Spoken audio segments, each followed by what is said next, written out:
ዘውዳዊና ባላባታዊ ስርዓትን የሻረው የ1966 አብዮት 50 ዓመታትን አሳለፈ።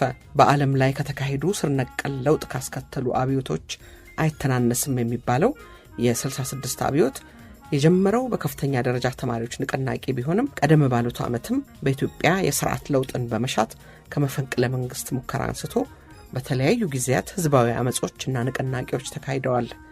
በኢትዮጵያ የመሬት ስርዓትን ለማስተካከል የብሔር ጥያቄዎች መልስ እንዲያገኙ ለእኩልነት፣ ለነጻነት፣ ለፍትህ እንዲሁም የመናገር ሐሳብን በነጻነት የመግለጽ ለሰብአዊ መብቶች መከበርና ለማህበራዊ ፍትህ በአጠቃላይም ለዲሞክራሲ ስርዓት ግንባታ በርካታ ኢትዮጵያውያን ክቡር ህይወታቸውን ሰጥተዋል። ዛሬም በአገራችን የሰብአዊና ዲሞክራሲያዊ መብቶች ጥያቄዎች ከሰላማዊ ትግል እስከ መሳሪያ ትግል ይካሄድባቸዋል።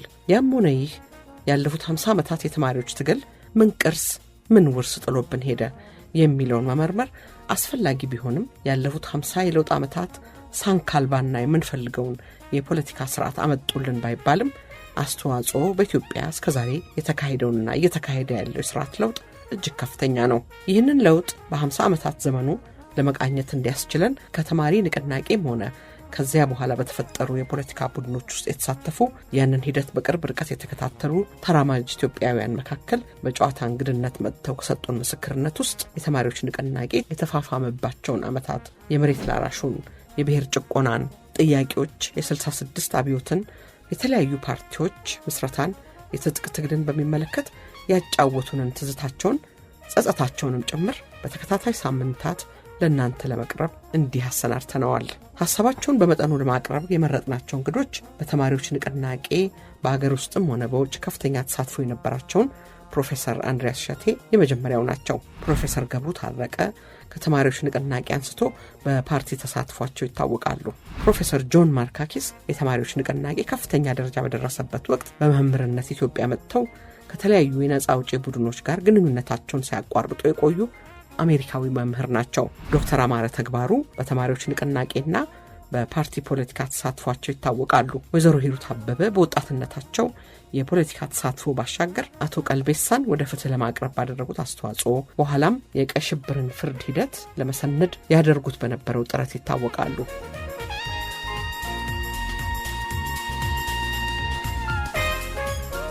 በጨዋታ እንግድነት በተለያዩ ድርጅቶች የተሳተፉ ታጋዮችና አብዮተኞች ስለ ተሳትፏቸው አጫውተውናል።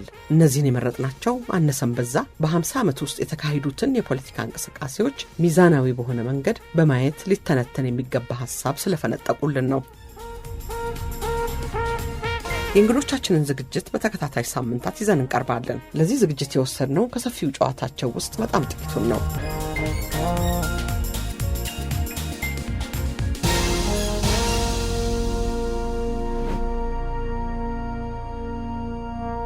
ፕሮፌሰር እንኳን ደህና መጡ ወደ ሸገር ሬዲዮ ጣቢያ። እኔም አመሰግናለሁ። በቀጥታ ወደ ውይይታችን እንግባ። የዚህ የስቱደንት ሙቭመንት በመባል የሚታወቀው የፖለቲካ እንቅስቃሴ ይበልጥ በፓርቲ መልክ እየተደራጀ የመጣበት ጊዜ ነበር ይመስለኛል።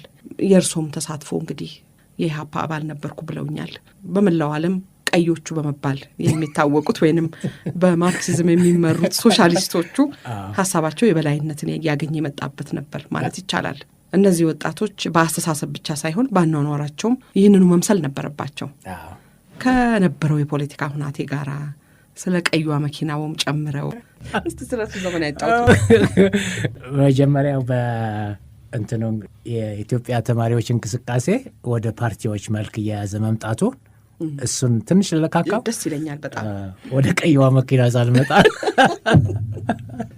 ዛን ጊዜ እንግዲህ ወደ የተማሪዎች እንቅስቃሴ ከእንግዲህ በፈረንጅ እንድናገር ቆጠራው ይቀለኛል እያደገ እየገነነ የሚመጣው ከ65 ወዲህ ነው። በሰባዎቹ የውጭውም ቅርንጫፍ አድገዋል፣ ተስፋፍተዋል። ወደ ሰባዎቹ ገደማ ፓርቲዎች መቋቋም ጀምረዋል። ሁለቱ ግዙፎች እኔ ነበርኩበት ኢህአፓ እና መኢሶን ነበሩ። መኢሶን ዋናው እንትኑ ተክሉ ኤሮፓ ነበር። ኢህአፓ ሰሜን አሜሪካና አገር ውስጥ ነበር። የዛን ጊዜ የቀዩ እንቅስቃሴ ዓለምን ያጥለቀለቀ ነበር፣ በተለይ ሶስተኛ ዓለሙን። እኛ ያን ጊዜ የምንፈልገው በአጭር ጊዜ ውስጥ አገራችን እንዴት እንደምታድግ ህዝባችን እንዴት እንደሚበለጽግ ነበር። አሁን ወደ ኋላ ዞር ብለው ሲያዩት እንደ ልጅነት ይመስላል። ግን ያን ጊዜ አማኞቹ በሶሻሊዝም ብዙዎች ነበሩ። የካፒታሊዝም ዋናው ተጻራሪ እሱ ነበር። ያኔ ደግሞ የምንሰማ የምናነበው ሩሲያ በአጭር ጊዜ ውስጥ እንዴት አደገች። አሁን ያ ሁሉ ተረት ነው። በሚሊተሪ ነው እንጂ በሌላው ኋላ ቀር አገር መሆኗን አሁን ነው የምንገነዘበው። እና አመንበት፣ ተራመድንበት፣ ተጓዝንበት፣ ከፍተኛ መስዋዕት ከፈልንበት። በሙሉ ልቡነት ለመናገር የምፈልገው እንደኔ ትውልድ በአሁኑ ዘመን ለሀገሩ እድገትና ለሕዝቦቿ ብልጽግና የበለጠ ተጋድሎ፣ የበለጠ መስዋዕትነት፣ ቤዛነት የከፈለ የለም። አሁን ግሎባላይዜሽን ዘመኑ አመጣሽ የህልም እንትን እየተገባ የኔን ትውልድ ለመውቀስ ይከጅለዋል። የእኛን አስተዋጽኦ፣ የእኛን ታሪካዊ ጉዞ በቅኑ በአገባቡ መመልከት ያስፈልጋል። በዚህ ሰዓት በዚህ ቀን ይህንን ስል መንገድ ላይ ጥያቸው ወይንም መንገድ ላይ በትግል ጉዞ የቀሩትን የትግል ጓደኞችን አስታውሳቸዋለሁ። ቅርሳቸው፣ ታሪካቸው ደግሞ ማንም የነሱን ታሪክ ሊያሳንስ እንደማይችል እኛ ለታሪክ ምስል የቀረነው እስከ መጨረሻ ድረስ እንከራከርበታለን። ይህ ቅርሳችን ነው። የቀይዋ መኪና ልምጣ። የቀይዋ መኪና ኑሮውንም እንግዲህ ለምሳሌ ኑሮውንም የሚመራው በሚያምንበት በርዕዮተ ዓለም በመመስረት ነበረ። ልክ ነሽ። ብዙ ነገር አይፈልግም። ልክ ነሽ። እንደገና ደግሞ ሁለተኛ ነኝ ምን ትሆናላችሁም አለበት። እንደዚች እንደ ቀይዋ መኪና ይመስለኛል። እስቲ ከሱ ጋር አያይዘው። ግን መዓዛ ምን መሰለሽ፣ ይሄ ያጋጣሚ እውነታ ነው። እንደተመለስኩ ዋይምሴ ነበር የምኖረው እና በዛን ጊዜ አንድ አሜሪካዊ ይችን መኪና ሸጦ ለመመለስ እየተዘጋጀ ነበር። አዲስ መኪና 1 ዓመትም አልጠቀምባትም። አጋጣሚ ሆኖ ደግሞ እቁብ ይደርሰኛል። በዛን ጊዜ እቁብ ይደርሰኝና መኪናዋን እገዛታለሁ። መኪናዋ ደግሞ ቀይ ነበረች። ቮክስዋገን እና 4 ዓመት ነዳኋት። ታዲያ አንዳንዱ ሰው ይሄ ኮሙኒስት እዩት ይቀልዱብኝ ነበር። ግን የአጋጣሚ ጉዳይ ነው። ሆን ብዬ የገዛሁት አይደለም። ግን ቀይ ቀለም ደግሞ እወዳለሁ። አረንጓዴ፣ ቀይ፣ ቢጫ ብርቱካን አትበይኝ እንጂ ቀይ፣ አረንጓዴ እወዳለሁ። አረንጓዴ ልማት ነው አይደል? ልማት ነው። ቀዩ መስዋዕትነት ነው። አንቺ ነሽ የተናገርሻት።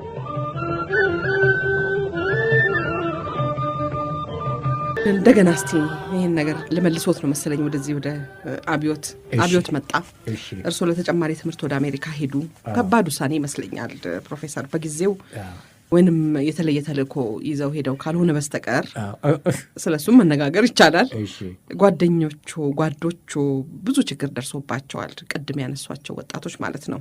በህይወት መስዋዕትነት እስከ መክፈል የዘመኑ ትውልድ ተራፊው ትውልድ ማለት ነው። ጊልቱ ወይንም ወቀሳው ራሱን አሳልፎ አለመስጠቱ ይመስለኛል አንዳንድ ጊዜ።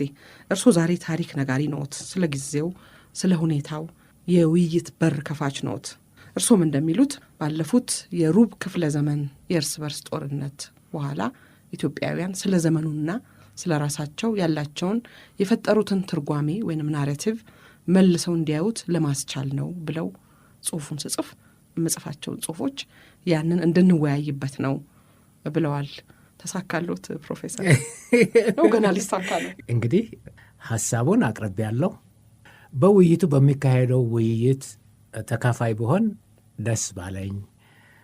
አሁን በፊት ላይ ተደቅኖ ያለው ጥያቄ ወደ ሀገሬ ልመለስ ወይስ ባለሁበት ልቅር የሚለው ነው። ቢመለሱ ደስ ይለናል። አመሰግናለሁ። ባለቤቴ አዲስ አበባን በፍቅር ትወዳለች። ጥሩ ነው። ታዲያ እኔ ግን ብዙ ደስ የማይለኝ ነገር አለ። ይለመዳል። ደስ የማይለው ነገር ይለመዳል ፕሮፌሰር። ብዙም ደግሞ ደስ የምወደው ነገር አለኝ። አንዱ ትልቁ የምወደው ይሄ ውይይቱና ማህበራዊ ንብረቱን ነው። አሜሪካን ሀገር ብቸኝነት ያጠቃል። አሜሪካኖች ተንቀሳቃሾች ናቸው። ሞባይል ይቅርታ አድርግልኝና ሞባይል ህዝብ ነው፣ ተንቀሳቃሽ ነው። ወዳጅነትን እንትን ለማድረግ ከባድ ነው። እዚህ ይገርምሻል የቄስ ታረቀ ቤተሰብ እንደ ድመት ተባስተው ጠበቀኝ። በእነሱ ተከብቤ ሲጫወት ወጉ ሲበርጽ እጅግ ልባዊ የሆነ ደስታ ይሰማኛል። እዛው በቀር ይህንን አጠዋል። እዛ ከፈረንጆች ጋር ስማጎስ ስወያይ ነው የምውለው። እዚህ ብዙ ጓደኞች አሉኝ። አንዳንዶቹ የትግል ጓዶቼ ናቸው። አሁን አዋቂዎች ናቸው፣ ፕሮፌሰሮች ናቸው። ከእነሱ ጋር ቁጭ ብዬ ሲጫወት ቡናም ይዤ ሻይም ይዤ አንዳንዴም ድራፍት ይዤ ሲጫወት ደስ ይለኛል እና የሚጋብዙኝም ነገሮች አሉ። እንወስናለን እና አሁን ያነበብሻትን በተግባር ላይ ለመለወጥ እጥራለሁ። ስለ ጠየቅሽኝ አመሰግናለሁ። ሌላ አንድ ጥያቄ ልጨምር። እሺ፣ አታክብጂው ግን በሌላ በኩል ወደ ቀላሉ እንሄዳለን። በሌላ በኩል ብዙ ሰዎች የዚያን ዘመን ትውልድ መቼ መነጋገር ጀመረ ይላሉ። ቅድምም እርስዎ ተናግረውታል። እርስ በርስ መነጋገር እና ለመስማማት እድል ለመስጠት እንዴት ተሳነው እስከ ዛሬም ድረስ?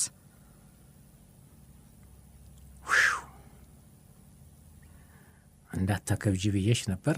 በቃ ሁለተኛ አላከብድም። ወደ ቀላሉ ነገር እንሄዳለን። ይሄ ከባድ ነው። እኔ እንደሚመስለኝ የወጣቱ ትውልድ አንድ ትልቅ ስህተት የሰራው ከጸጸቱንም ለመወጣት ረጅም ጊዜ ይወስድብናል። እርስ በራሱ መፋጀቱ ነው። ቀይ ሽብር የሚባለው የተነኮስነው እኛ ነን ብዬ አምናለሁ። ይህንንም ራሴንም የትግል ጓዶችንም ስህተታችንም እንድንቀበል ወቀሳውንም በጽቦና እንድናጠን ለመገፋፋት በቅርቡ ቀይ ሽብር በኢትዮጵያ የምትል አጭር ጽሑፍ አሳትም ያለው ሬድ ቴረር ኢትዮጵያ የምለው ነው እና የተደማማን ትውልድ ነን። በውስጣችን ያለው ቁስል ገና አልዳንም። ግን እንደዚህ ሆኖ ሊቀጥል አይችልም።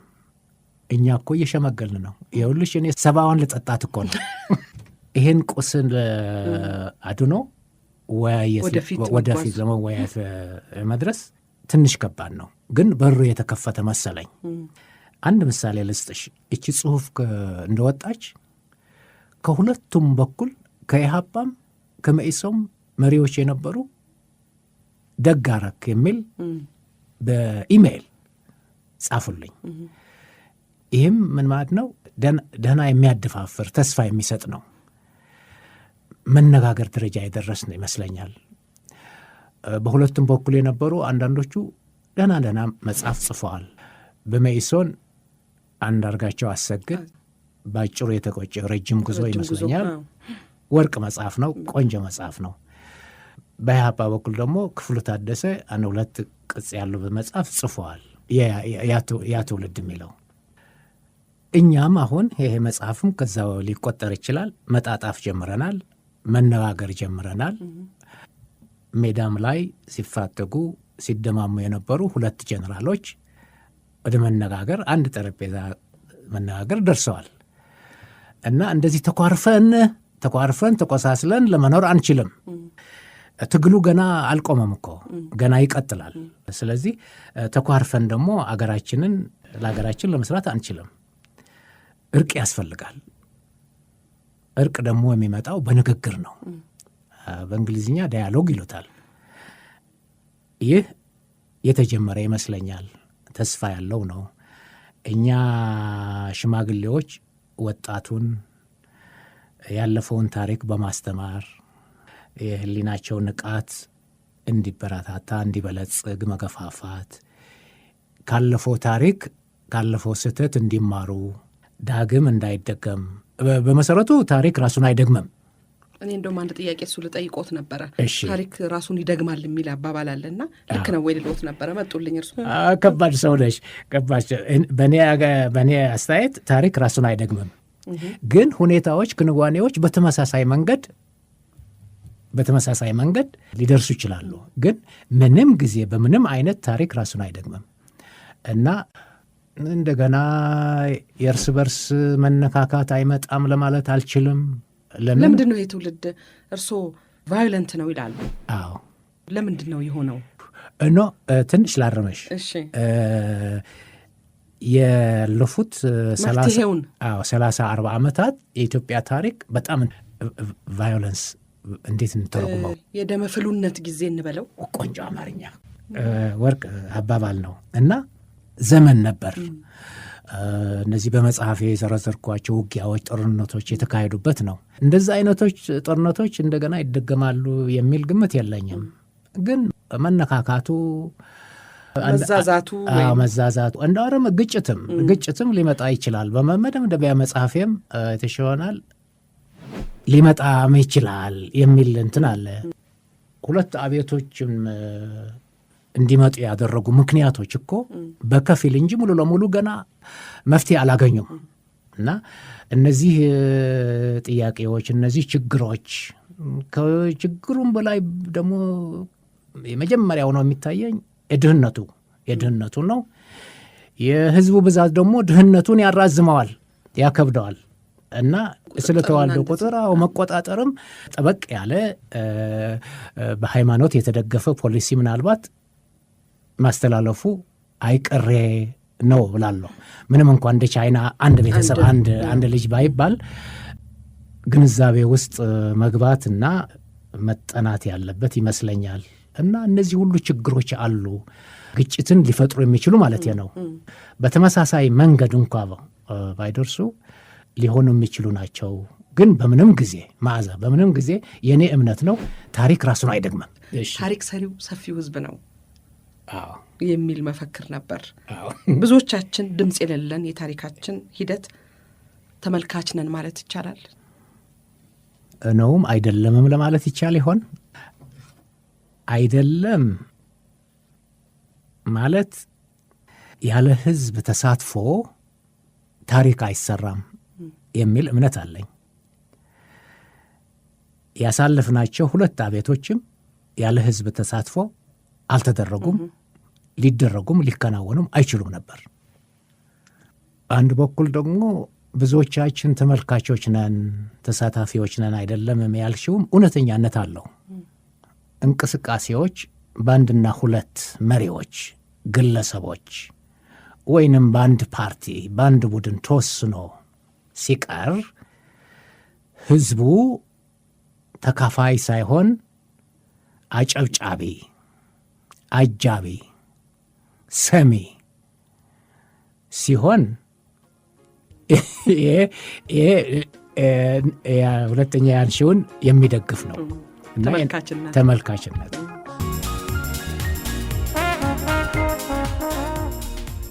የዛሬው የቅዳሜ ጨዋታ የአብዮቱን 50ኛ ዓመት በሚመለከት ያሰናዳ ነው ልዩ ዝግጅት ሲሆን የዛሬው ምልከታ የፕሮፌሰር ገብሩ ታረቀና የፕሮፌሰር ጆን ማርካኪስ ነው።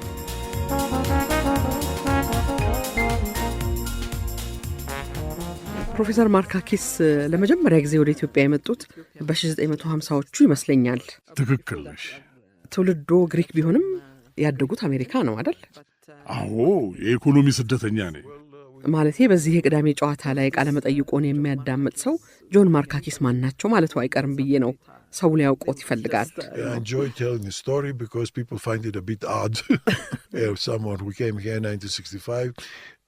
ታሪኬን መናገር እኔም ደስ ይለኛል። ምክንያቱም ሰዎች በጣም ያልተለመደ ሆኖ ያገኙታል። በ1958 በአጼ ኃይለሥላሴ ዘመን ወደ ኢትዮጵያ የመጣ ሰውዬ የተወለድኩት ግሪክ ውስጥ ሲሆን በጦርነቱ በሁለተኛው ዓለም ጦርነት ወቅት እዚያ ነው ያደግኩት። ከጦርነት በኋላ የኢኮኖሚ ስደተኛ በመሆን ወደ አሜሪካ ሄድን። ስለዚህም የተማርሁት አሜሪካ ውስጥ ነው። ትምህርቴን ልጨርስ ስቃረብ በአፍሪካ ጉዳዮች መሳብ ጀመርኩ። ምክንያቱም አፍሪካውያን የራሳቸውን ማንነት ለማረጋገጥ ባህላቸውን ለመጠበቅ ያደርጉት የነበረው ትግል አዎንታዊ አመለካከት ወይም የድጋፍ ስሜት ሰጥቶኝ ነበር።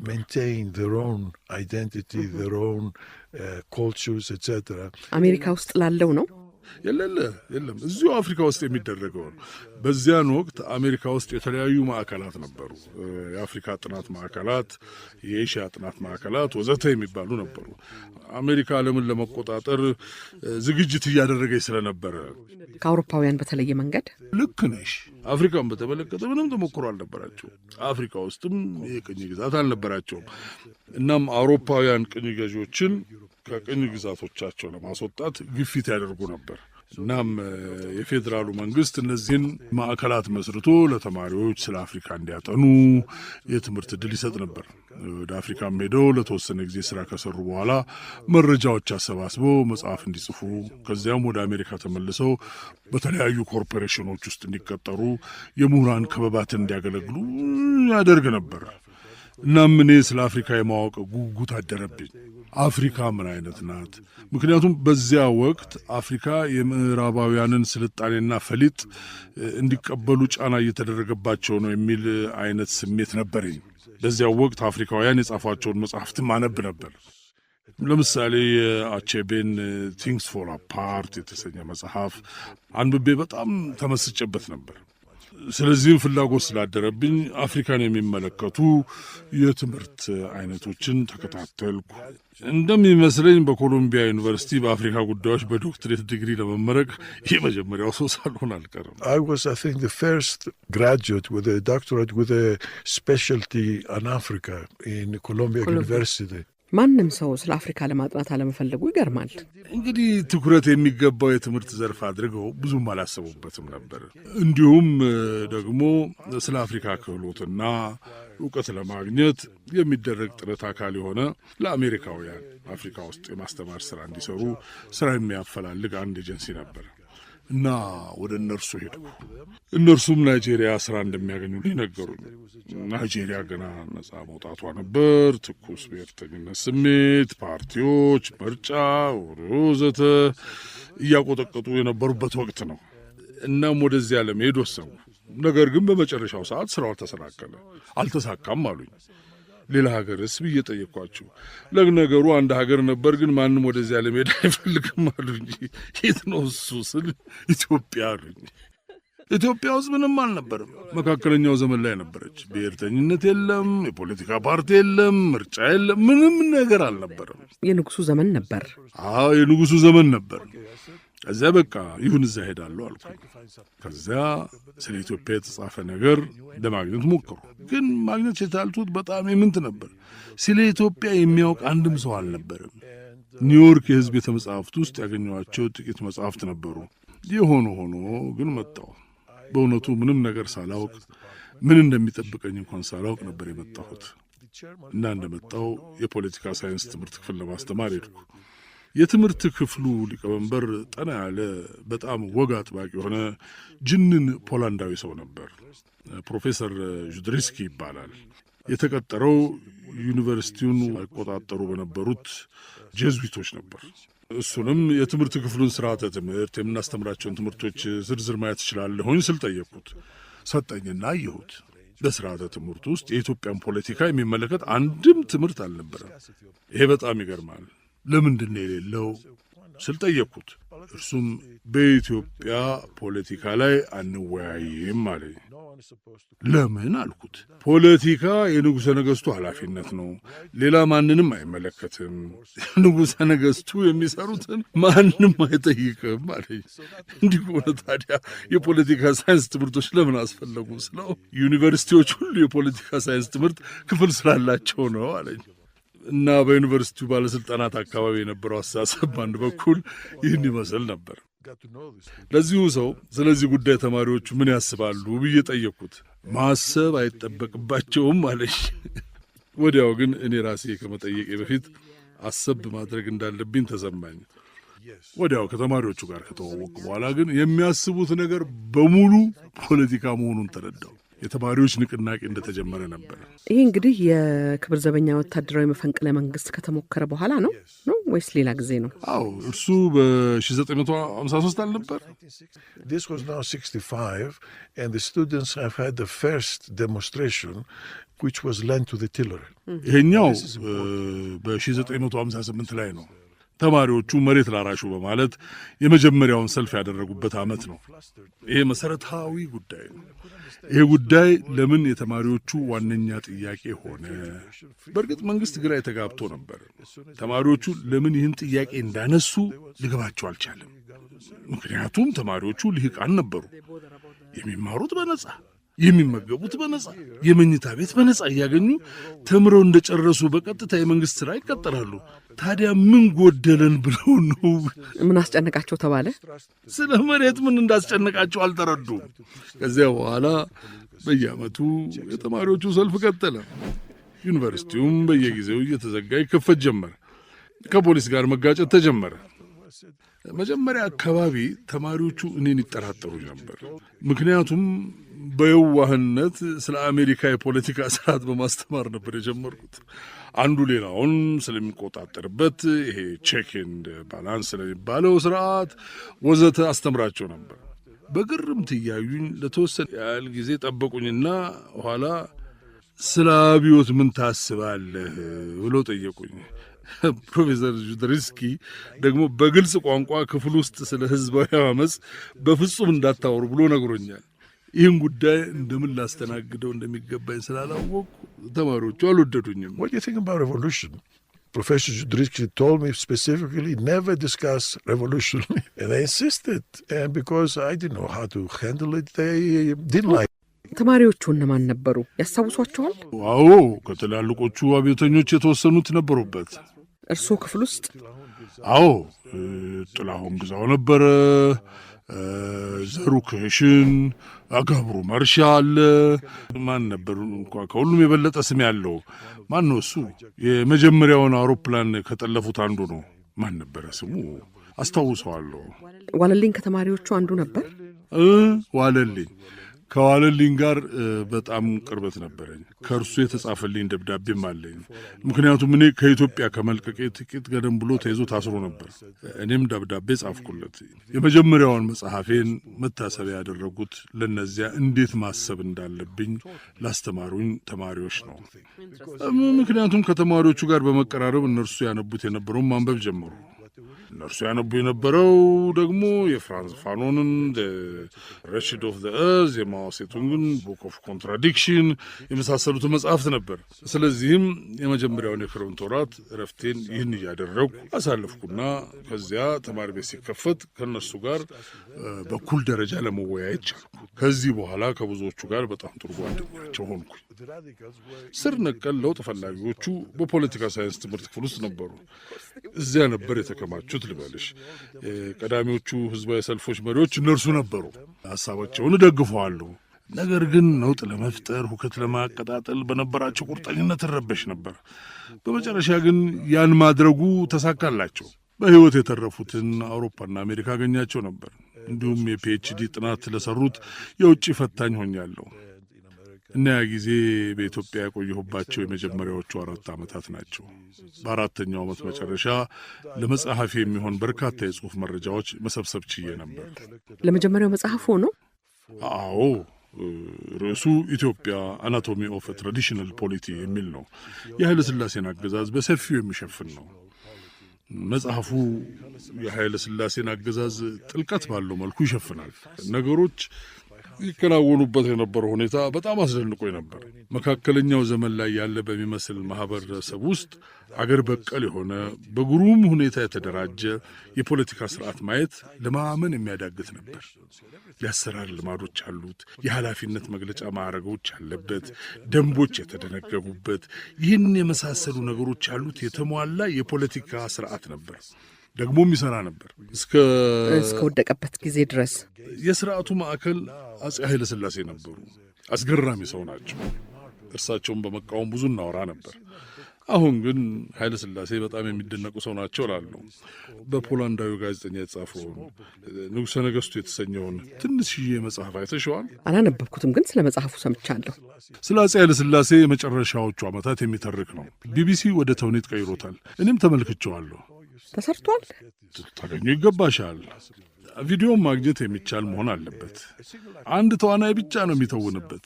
ተዋናዩ ራሱ ፓራላይዝድ ነው። የተወነውም ተሽከርካሪ ወንበር ሆኖ ነው። የሚገርም ትወና ነበር። ለሥላሴ ማለት እንደዚያ ነበር።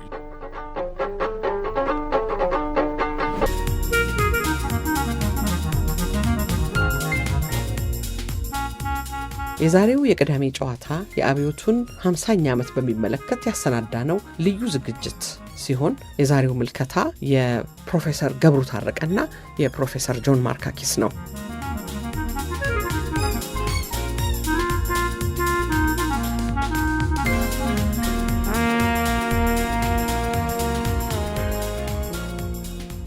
ፕሮፌሰር ጆን ማርካኪስ ኢትዮጵያን ለቀው ከወጡ በኋላ ወዲያው መጽሐፍ ጻፉ።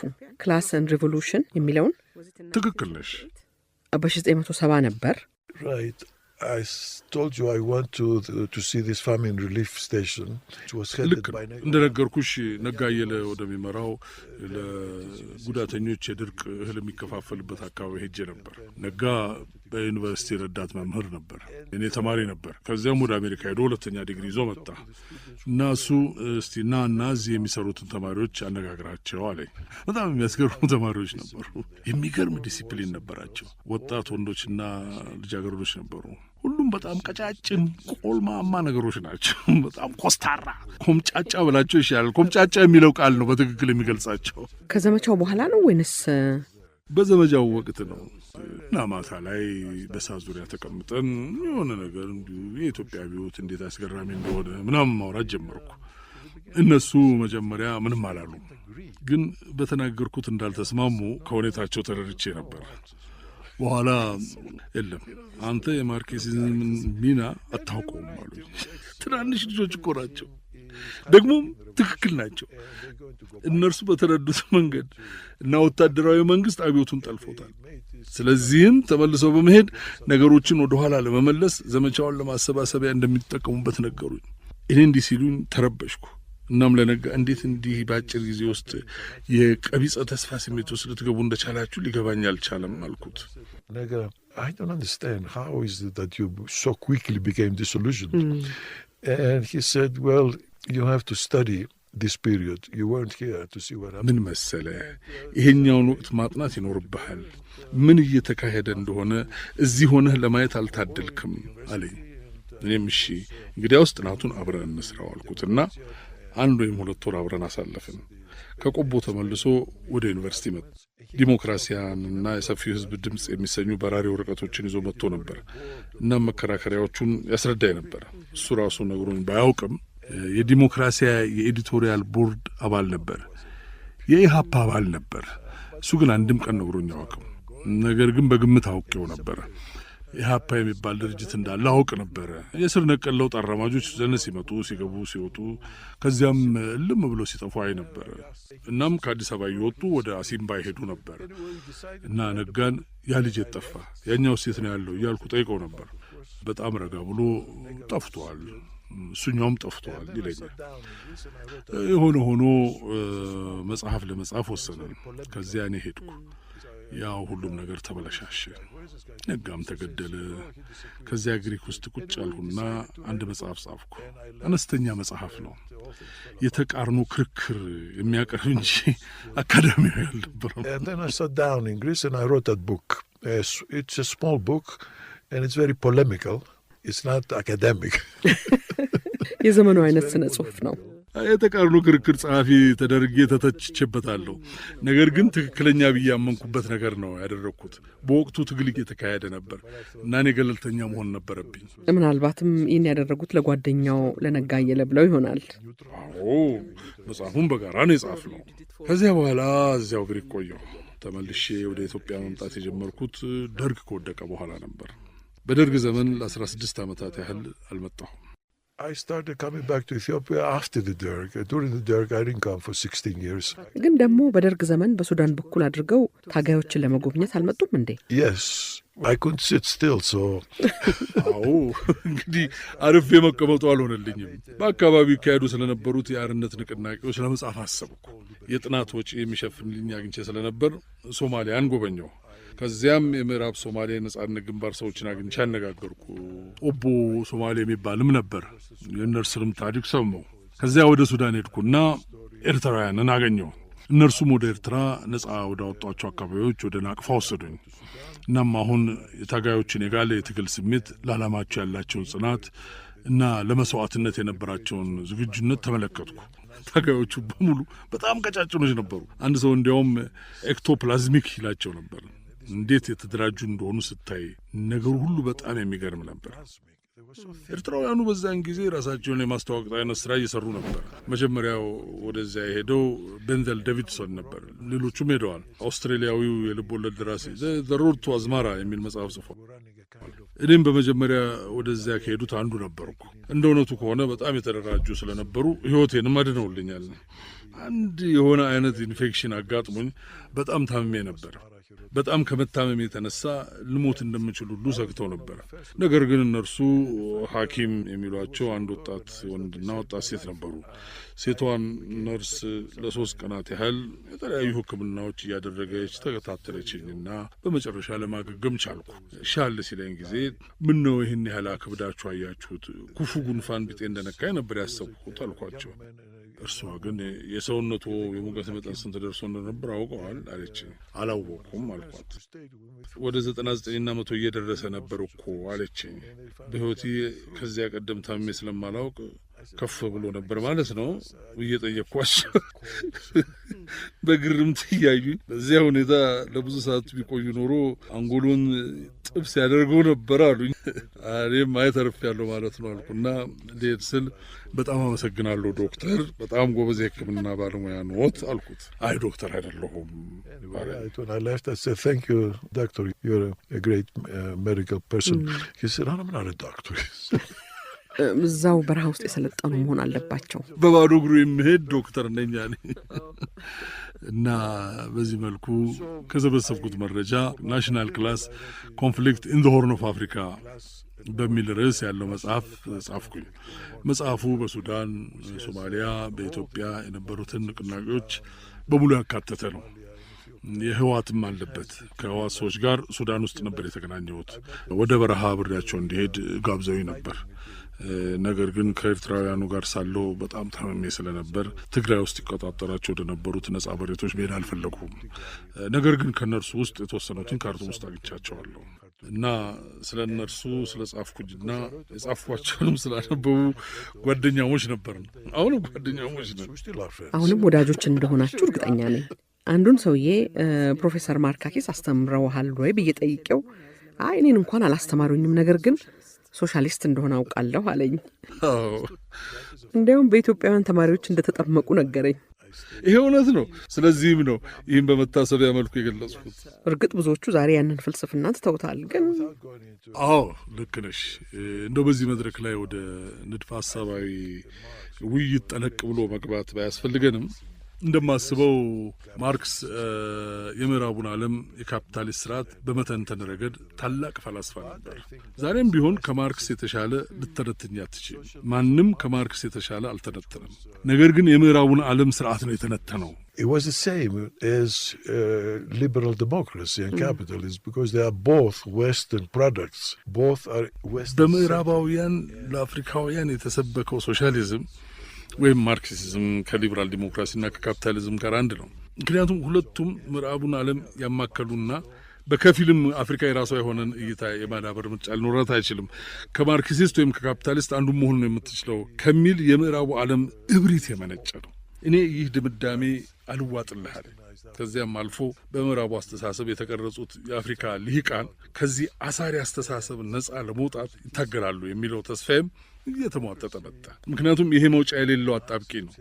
ዲሞክራሲ፣ ካፒታሊዝም፣ ማርክሲዝም የሚባሉ ነገሮች በአፍሪካ አልሰሩም። ወደፊትም በአጭር ጊዜ ውስጥ ይሳካሉ የሚል ተስፋ የለኝም። ስለዚህም አፍሪካ የራሷን መንገድ መፈለግ ይኖርባታል። ለራሷ ችግሮች የራሷን መፍትሄዎች መሻት ይኖርባታል።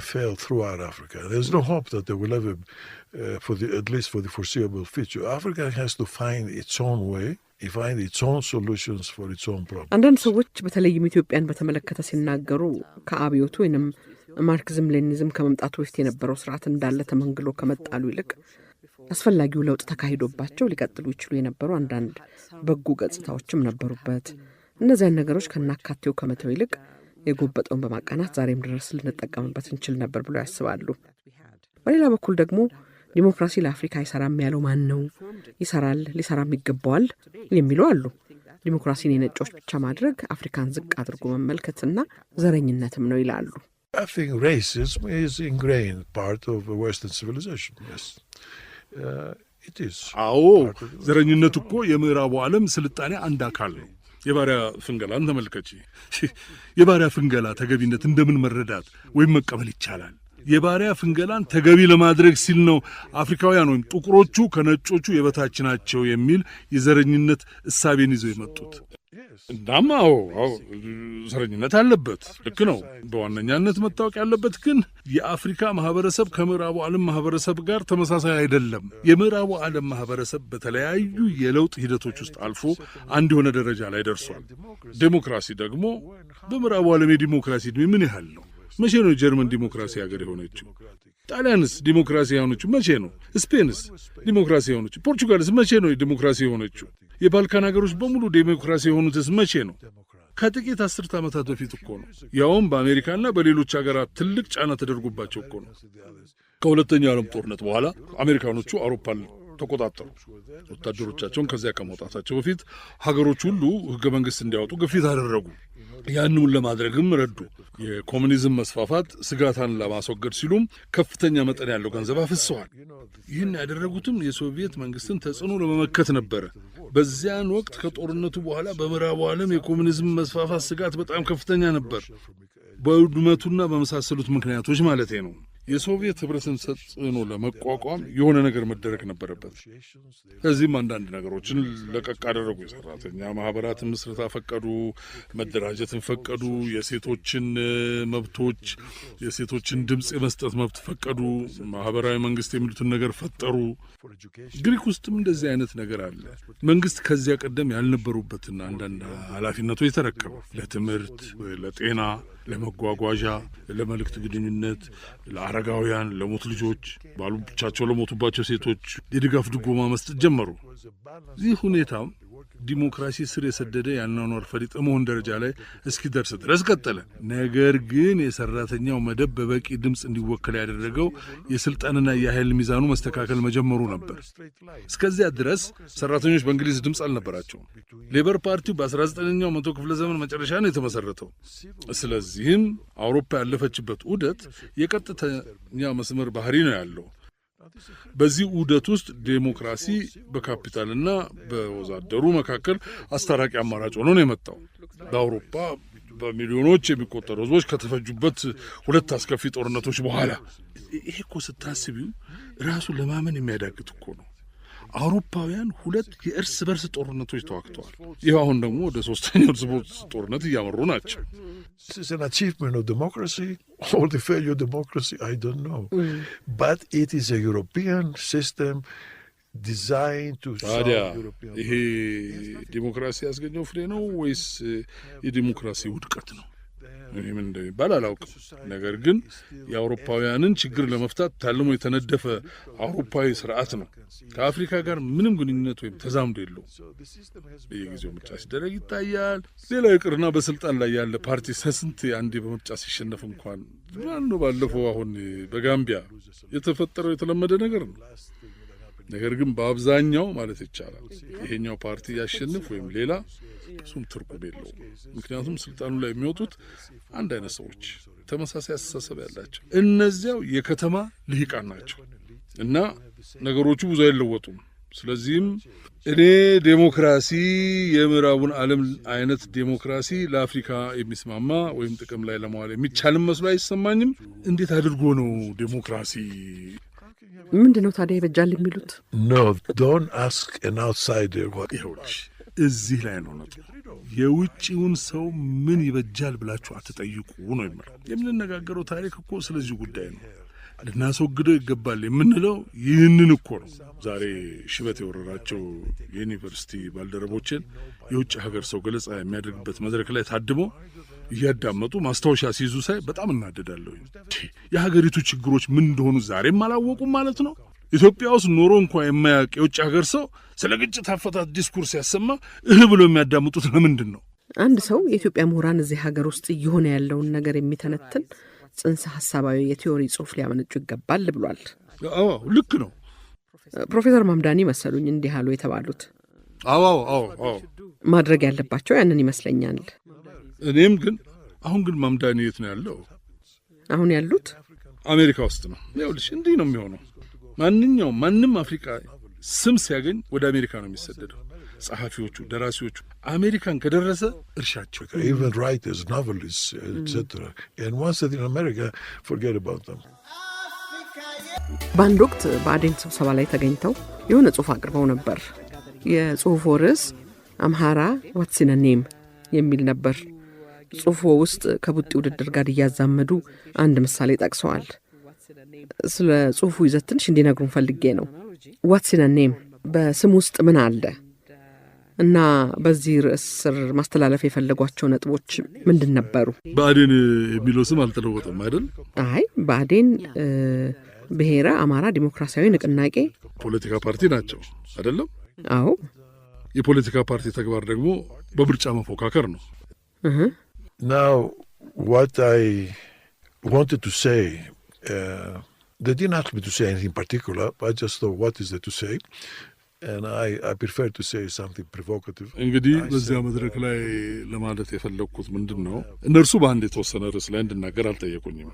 እኔ ራሴ ነኝ ልናገርበት ይገባኛል ያልኩትን የመረጥኩት። እንደው የሆነ የሚተነኩስ ነገር ለመናገር ነበር የፈለግኩት። እናም ምን አልኩ፣ ከፖለቲካ አኳያ ወደፊት ብዙም ተስፋ ያላቸው አይመስለኝም አልኳቸው። ከዚያ ለምን ብሎ እስከሚጠይቁኝም ሳልጠብቅ ለምን መሰላችሁ አልኩና ምክንያቱም አማራ የሚለው ስም ሲጠራ ወዲያውኑ አቻው የሆነውን ነፍጠኛ ወይም ፊውዳል የሚባለውን ነገር ነው የሚያስታውሰው በመላው ሀገሪቱ። ስለዚህ እንደ አማራ የፖለቲካ ፓርቲ በምርጫ የምትወዳደሩ ከሆነ ልክ አንድ እጁን የኋልዮሽ ተጠፍሮ ቦክስ ለመጋጠም መድረኩ ላይ እንደሚወጣ ቦክሰኛ ናቸው። በዚህ የፖለቲካ ሸክም ሳቢያ በጣም ትልቅ እክል አለባችሁ፣ ጉዳተኞች ናችሁ አልኳቸው። እነርሱም እንዴ ኃይለ ሥላሴንም ከስልጣን ያስወረድ ነው እኮ እኛ ነን፣ የፊውዳሉን ስርዓት ታግለን ጣልነው እኮ እኛ ነን አሉኝ። ይሄ ደግሞ እውነት ነው። አማራዎች የዘውዱን አገዛዝ በመቃወምም ግንባር ቀደም ነበሩ እና እኔ ልክ ናችሁ፣ ያንን እናንተ ታውቃላችሁ፣ ግን ሌላው ኢትዮጵያ ይህን ያውቃልን? ከዚያ በጉዳዩ ላይ ውይይት ተደረገ። ከዚያ ከነሱ መካከል ምን መደረግ አለበት የሚል አይነት ጥያቄ የተነሳ ይመስለኛል። እናም እኔ የእናንተ ችግር ጓደኞቻችሁ ናቸው። ጓደኞቻችሁ አሁንም ስለ ነፍጠኛ ይደሰኩራሉ። ህዝቡ ያለፈው እንዲረሳ አልፈቀዱለትም። እናንተን ሽባ የሚያደርጋችሁ ደግሞ ያለፈው ዘመን ነው። ጓደኞቻችሁ ናቸው። የአማራ ትምክህተኝነት ይሉ ነበረ። አዎ የታላቅ ብሔረተኝነት ትምክህት ዘተረፈ ይባል ነበር። ስለዚህ በዚያ መድረክ ላይ ያነሱት ነጥብ ይሄ ነበር ማለት ነው። ይሄን ነበር ያነሳሁት። አሁንም እኮ ግን ይሄ ጉዳይ የአማራዊነት ጉዳይ፣ ቋንቋውን ከብሔሩ ጋር አስተሳስሮ የማሰቡ ጉዳይ አሁንም የተላቀቀን አይመስለኝም። Because of the political baggage. You see, if the political baggage was not there, አዎ የዚህ ምክንያት ፖለቲካዊ ጓዙ ነው። አይሽ የፖለቲካ ጓዙ ፖለቲካዊ ዘመቻ ባይኖር፣ ፖለቲካዊ ማግለሉ ባይኖር ኖሮ ይሄ ስሜት ዛሬም ድረስ አይኖርም ነበር። ነገር ግን ከፍተኛ ተጽዕኖ ያለው ቡድን ይህንን ጉዳይ ሆን ብሎ ለሚያራግበው ግብረ መልስ አግኝቷል፣ ወይም የተፈለገውን አጸፋ ጋብዟል። ለምሳሌ ኦሮሞዎችን ብታይ አማርኛን አይፈልጉትም፣ ይጠቀሙበትም አይፈልጉም። የራሳቸውን ቋንቋ ጠንቅቆ የሚያውቁትም ጭምር በአስተዳደር አካባቢ ለብዙ ዓመታት አማርኛን ሲጠቀሙበት ኖረዋል። ይሄ በጣም የተለመደ ተቀባይነት ያገኘ ነገር ነበር። ከቀድሞ ጓደኞቹ ከተማሪዎቹ ጋር ይገናኛሉ? አዲስ አበባ ውስጥ ካሉት ጋር ማለቴ ነው። Yes, I do. It was always my custom to gather them at least together once. We have a dinner whenever I visited. አዎ ገናኛለሁ፣ አገኛቸዋለሁ። በመጣው ቁጥር ሁል ጊዜም ቢያንስ አንድ ቀን ከእነርሱ ጋር መሰባሰቢያ የራት ግብዣ የማድረግ ልምድ አለኝ። ወደ ተለያዩ ዓለም ክፍሎች ተበታትነው ነበር። አሁን ግን ጡረተኛ ሆነው ተመልሰዋል። በጣም ቀርባቸው የነበሩትን አሁንም እጎበኛቸዋለሁ። አሁንም የት ላገኛቸው እንደምችል አውቃለሁ እና አገኛቸዋለሁ። አብዛኛውን ምሽት እንዲያውም ከእነርሱ ጋር ራት እየበላሁ የማሳልፈው ለዚያ ነው። አዘውትሮ ወደ ኢትዮጵያ ይመጣሉ ማለት ነው? አዘውትሬ ማለት እንኳን አልችልም። አዲሱ ሚሊኒየም ከባተ ወዲህ የመጀመሪያዎቹን ጥቂት ዓመታት እዚህ ከርሜያለሁ፣ መጽሐፌን እየጻፍኩ ከሚኒስትሩ ዘንድ። ከዚያ ተመልሼ ሄድኩና 3-4 ዓመታት ይህን የመጨረሻውን መጽሐፍ በመጽሐፍ አሳለፍኩኝ። በዚያ ወቅት ወደዚህ አልመጣሁም። አምና መጥቼ ነበር፣ ዘንድሮም መጣሁ። የሆነ አጋጣሚ ሲኖር ከዚህም ከዚያም ግብዣ ሲመጣልኝ ተመልሼ እመጣለሁ እና ኢትዮጵያ መጎብኘት ደስ ይለኛል። ነገር ግን አሁን ያረጀው ስለመጣው እየከበደኝ መጥቷል። አድካሚ እየሆነብኝ ነው። ኢትዮጵያ ውስጥ ሲኖሩ ብዙ ጓደኞች አፍርተዋል። ቀደም ብለው እንደነገሩኝ ስለ ኢትዮጵያና ኢትዮጵያውያን እንደሚጨነቁ ገምታለሁ። በኢትዮጵያ ባለፉት በርካታ ዓመታት የፖለቲካና ማህበራዊ ለውጦች ሲከሰቱ አይተዋል። ከዚህ ተነስተው ኢትዮጵያን እና ኢትዮጵያውያንን አውቃቸዋለሁ ማለት ይችላሉ?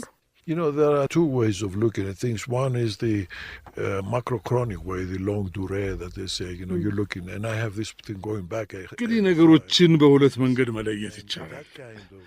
አንደኛው ታሪክን ወደኋላ ዘልቆ በነበረበት ማዕቀፍ ውስጥ መመልከትን ማለት ነው። እኔም ይሄኛውን በተመለከተ 100 ዓመት ወደኋላ አውቀዋለሁ ማለት እችላለሁ። እንደዚህ አይነቱን ገጽታ የማውቀው ይመስለኛል። ያን ከታሪክ ለመገንዘብ የቻልኩ ይመስለኛል። ስለዚህ አውቀዋለሁ እላለሁ። የዛሬቱን ኢትዮጵያንና ነገሮችን በምን ሁኔታ እንደሚካሄዱ አውቅ እንደሆነ ከተጠየቅኩ ግን ገና ለማወቅ እየሞከርኩ ነው። ወደዚህ የመጣሁት ካለፉት 2 ዓመታት ወዲህ ነው። ከብዙ ሰዎች ጋር ተነጋግሬያለሁ። እያወቅኳት የመጣሁ ይመስለኛል። ነገር ግን እርግጠኛ ሆኜ መናገር አልችልም፣ ወይም ለማንም እንዲህ ነው ብዬ ምክር መስጠት የምችል አይመስለኝም። But I would not say with certainty or advise anybody about it. ያልጠበቁት ነገር ስገጥሞት ያውቃል? በሆነ ነገር እንደው ይህ እንዴት ሊሆን ቻለ ብሎ ያሉት ማለቴ ነው።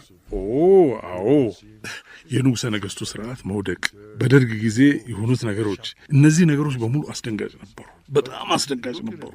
ነገር ግን እነዚያን ክስተቶች አሁን ላይ ሆኜ ሳያቸው የሆነ ምክንያታዊ ነገር ማየት ይችላሉ። ከዚህ አኳያ በእርግጥ ኢትዮጵያን እረዳታለሁ ወይም አውቃታለሁ ማለት እችላለሁ። የታሪክን አመክንዮ እገነዘባለሁ። እንዲህ ብልህም ግን አሁን የተከሰተውን አይነት ቀውስ በተመለከተ ቀጥሎ ምን ሊከሰት እንደሚችል ምንም ፍንጭ የለኝም። እንደ አብዛኞቹ ኢትዮጵያውያን ወደፊት ምን ሆኖ ማየት ይመኛሉ? I would like Ethiopia to cross these 2 frontiers. And it has the potential to be a big country. ኢትዮጵያ እነዚህን 2 ድንበሮች እንድትሻገር እፈልጋለሁ። ትልቅ ሀገር የመሆን አቅም አላት። በጥሩ ሁኔታ የተዋሃደች፣ በጥሩ ሁኔታ ያደገች ሀገር የመሆን አቅም አላት። ምክንያቱም ኢትዮጵያውያን በአካልም ሆነ በመንፈስ ቆፍጣና ህዝቦች ናቸው። እዚህ ሀገር በጣም ጠንካራ ኃይል አለ። አዲስ አበባ ስትመጪ ያ ስሜት ይሰማሻል። የሰዎቹ እንቅስቃሴ፣ ነገሮች የሚከናወኑበት ሁኔታስ በቃ ሁሉም የሆነ ነገር እየሰራ ነው የምታየው። በጣም ትልቅ አቅም አለ እና ይሄ አቅም ፍሬ ያፈራል። እርግጠኛ ነኝ በረጅም ጊዜ ይሄ እምቅ አቅም ፍሬ ያፈራል። And there is the potential for this, and I hope this potential will be realized. I'm sure in the long run it will be realized, yes. ፕሮፌሰር ጆን ማርካኪስ እንዲህ ተገናኝተን ከእርስዎ ጋር በማውራታችን በጣም ደስተኛ ነኝ። በጣም አመሰግኖታለሁ። በጣም አመሰግናለሁ ለዚህ ጨዋታ ስለጋበሽኝና ህይወቴን ወደኋላ መለስ ብዬ እንድጎበኝ እድሉን ስለሰጠሽኝ በጣም አመሰግናለሁ። በጣም አመሰግናለሁ። Thank you very much for inviting me and for this chance to revisit my life. Thank you.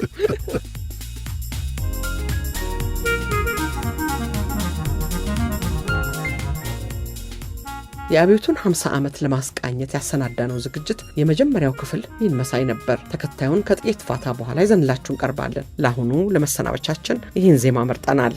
ከኛ ጋር ስለሆናችሁ እናመሰግናለን።